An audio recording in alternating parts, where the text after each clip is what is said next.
Welcome back. It is our third week of magic here in April, third week out of four. And today we are talking about escaping the things that we don't want. What sounds like it would be just too good to be true if you could escape it? And we're parents here, so we're talking about with our kids. So would it be, I wish I could escape the terrible twos, or I wish I could escape like crazy tech battles with my kids when they're teenagers or tweens or whatever it is. What sounds too good to be true to you? So we're not Harry Houdini escaping from some chains at the bottom of the ocean or anything like that. But there is something to be said for escaping from CW. And by CW, I don't mean the TV station, the network, or whatever it is. I mean conventional wisdom. And we can escape from the conventional wisdom that says the terrible twos are inevitable. Whatever it is that, society tells us is inevitable or it's to be expected from our kids, there are ways to escape the resistance, the struggle around it, but not until we see things differently. And I am going to give you a quote here from CJ. My man CJ is actually, so it's Carl Jung, right? The very highly respected, well known psychologist, Carl Jung.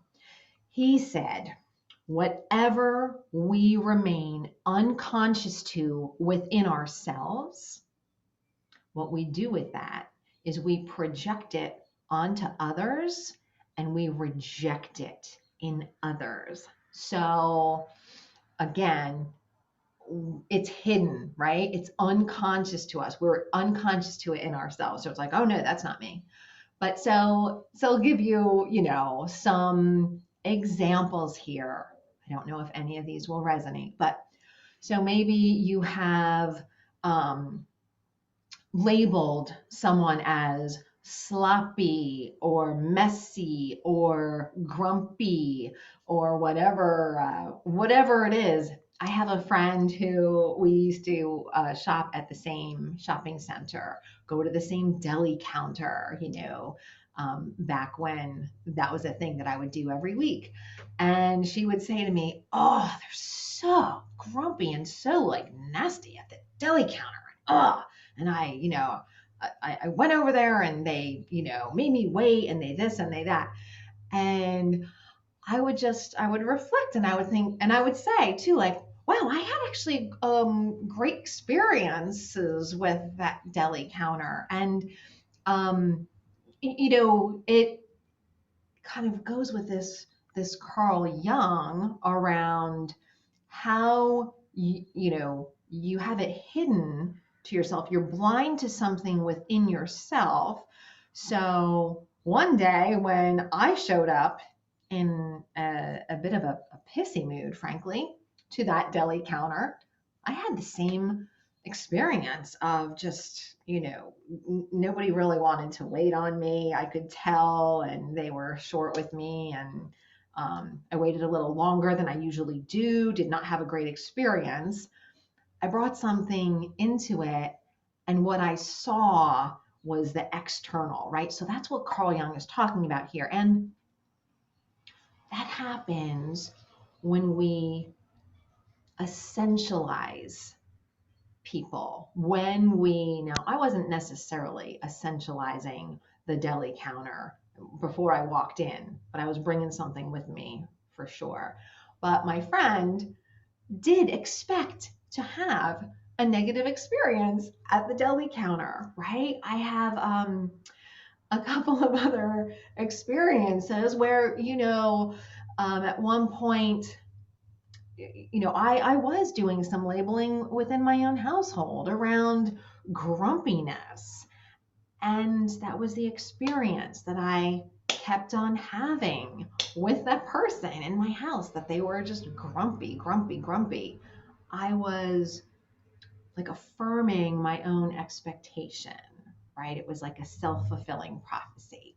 So that's a big piece around this whole how do we escape, is we start to pay attention more.